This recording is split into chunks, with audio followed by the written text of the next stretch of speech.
ಯಕ್ಷಗಾನಕ್ಕೆ ತನ್ನದೇ ಆದಂಥ ಇತಿಹಾಸ ಪರಂಪರೆ ಇದೆ.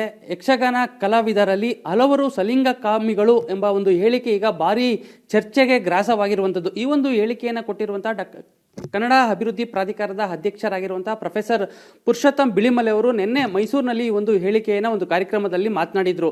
ನಮ್ಮ ಜೊತೆಗೆ ಅವರೇ ಇದ್ದಾರೆ. ಅವ್ರು ಏನು ಹೇಳಿದ್ರು, ಇದ್ರ ಬಗ್ಗೆ ಅವ್ರು ಏನು ಹೇಳ್ತಾರೆ ಬನ್ನಿ ಕೇಳೋಣ. ಆದರೆ ಅಲ್ಲಿ ತಾವು ಒಂದು ಕಾರ್ಯಕ್ರಮದಲ್ಲಿ ಸಲಿಂಗಿಗಳು ಮತ್ತು ಸ್ತ್ರೀ ವೇಷಧಾರಿಗಳು ಮತ್ತು ಹಲವರು ಅಂತ ಪದವನ್ನು ಬಳಕೆ ಮಾಡಿದ್ರು. ಹಲವರು ಅಂತ ಹೇಳಿಲ್ಲ, ಹಲವರು ಕೆಲವರು ಅಂತ ಹೇಳೇ ಇಲ್ಲ, ಆದರೆ ಕಲಾವಿದರು ಎಂಬ ಮಾತನ್ನು ಬಳಸಿದ್ದೇನೆ. ಈಗ ಸ್ತ್ರೀ ವೇಷಧಾರಿಗಳು ನಿಮಗೆ ಆಶ್ಚರ್ಯ ಆಗ್ಬೋದು. ನಾವೆಲ್ಲ 5ನೇ 6ನೇ ಅಂದರೆ ಚಿಕ್ಕದಿದ್ದಾಗ ನಮ್ಮ ಫಸ್ಟ್ ಕ್ರಶ್ಗಳಂದರೆ ಯಕ್ಷಗಾನದ ಸ್ತ್ರೀ ವೇಷಧಾರಿಗಳು. ಅವರು ಚಂದ ವೇಷ ಕುಣಿತ, ನಾವು ನೆಲದಲ್ಲಿ ಕುಳಿತು ಬೆಳಿಗ್ಗಿನವರೆಗೆ ಕಣ್ಣು ಬಾಯಿ ಬಿಟ್ಟು ನೋಡ್ತಾ ಇದ್ವಿ. ಸೊ ಯಕ್ಷಗಾನ ಸ್ತ್ರೀ ವೇಷಧಾರಿಗಳು ನಾನು ಬಹಳ ಕಲಾವಿದರನ್ನ ನೋಡಿದ್ದೇನೆ. ನಮ್ಮ ಪ್ರಭಾಕರ್ ಉಪಾಧ್ಯಾಯ ಮಂಟಪ ಬಹಳ ದೊಡ್ಡ ಸ್ತ್ರೀ ವೇಷಧಾರಿ, ಆಮೇಲೆ ಅನೇಕರವರ ಹೆಸರೆಲ್ಲ ಹೇಳೋದಿಲ್ಲ ನಾನು. ಈ ಸ್ತ್ರೀ ವೇಷಧಾರಿಗಳು ಸಹಜವಾಗಿ ಅವರು ಸ್ತ್ರೀಯ ಹಾಗೆ ಬಣ್ಣ ಹಾಕಿ ಮತ್ತು ಅವರ ನಡವಳಿಕೆಗಳಲ್ಲಿ ಸ್ವಲ್ಪ ಸ್ತ್ರೀತನ ಕಾಣುವುದರಿಂದ ಇತರ ಕಲಾವಿದರು ಅವರಿಗೆ ಸ್ವಲ್ಪ ತೊಂದರೆ ಕೊಡೋದು ಇದೆ, ಇಲ್ಲ ಅಂತಿಲ್ಲ. ಅದು ಎಲ್ಲವೂ ಹೋಮೋಸೆಕ್ಸ್ ಆಗಿ ಕನ್ವರ್ಟ್ ಆಗ್ತದೆ ಅಂತಲ್ಲ, ಆದರೆ ಸ್ತ್ರೀಯರಿಗೆ ಸ್ವಲ್ಪ ಉಪದ್ರವ. ಈಗ ನಾವು ಮೇಳದಲ್ಲಿ ಬಣ್ಣ ತೆಗೆಯುವ ಚೌಕಿಗೆ ಹೋಗಿ ನೋಡೋದು ಯಾರಾದರೂ ಸ್ತ್ರೀ ವೇಷಧಾರಿಗಳನ್ನೇ ನಾವು ನೋಡೋದು ಹೆಚ್ಚು. ಚಂದ, ಆಮೇಲೆ ಅವರ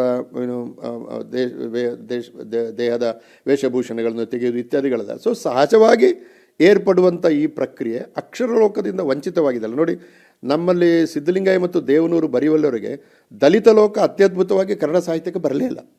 ನಾನು ಹೇಳೋದು ಅದು. ಹಾಗಾಗಿ ಲೇಖಕರು ಇವತ್ತು ನೋಡಿ, ಇವತ್ತಿನವರೆಗೆ ಈಗ ಕರಾವಳಿಯಲ್ಲಿ ಸುಮಾರು 1000ಕ್ಕಿಂತ ಹೆಚ್ಚು ಭೂತ ಕುಣಿವರಿದ್ದಾರೆ. ಯಕ್ಷಗಾನ ಕಲಾವಿದರು ನನ್ನ ಪ್ರಕಾರ 15-20 ಸಾವಿರದಷ್ಟು ಕಲಾವಿದರಿದ್ದಾರೆ. ಈ ಕಲಾವಿದರ ಬದುಕನ್ನು ಆಧರಿಸಿದಂಥ ಕಲಾಕೃತಿಗಳು ಬರಲೇ ಇಲ್ಲ. ನೋಡಿ, ಒಳ್ಳೆ ಸಿನಿಮಾ ಕೂಡ ಬರಲಿಲ್ಲ. ಈಗ ರಿಷಬ್ ಶೆಟ್ಟಿ ಅವರು ಕಾಂತಾರ ಮಾಡುವಾಗ ಅದನ್ನು ಹೆಂಗಾದ್ರೂ ಮಾಡಲಿ, ಅದು ಬೇರೆ. ಆದರೆ ಗುಳಿಗ, ಪಂಜುರ್ಲಿ ಈ ದೈವಗಳನ್ನು ದೊಡ್ಡ ಸ್ಕ್ರೀನಿಗೆ ತಂದು ಅದನ್ನು ಜನಪ್ರಿಯಗೊಳಿಸಿದ್ರು ಇಲ್ವಾ?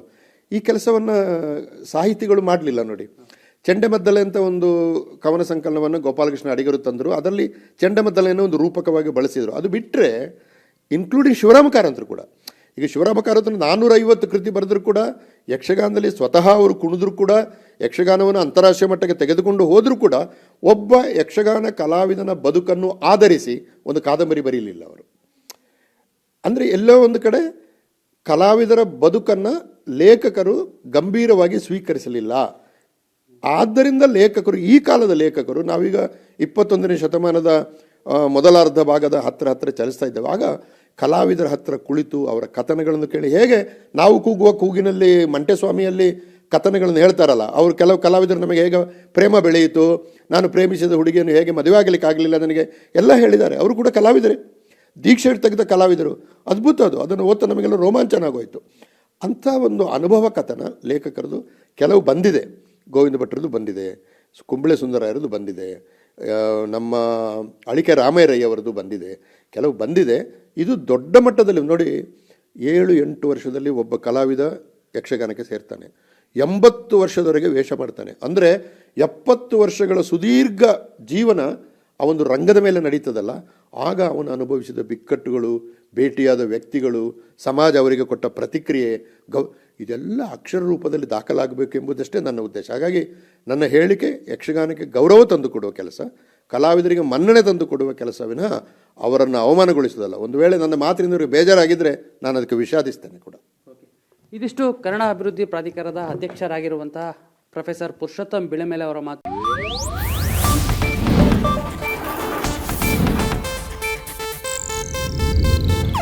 ಇದು ಏಷ್ಯಾನೆಟ್ ನ್ಯೂಸ್ ನೆಟ್ವರ್ಕ್ ಪ್ರಸ್ತುತಿ.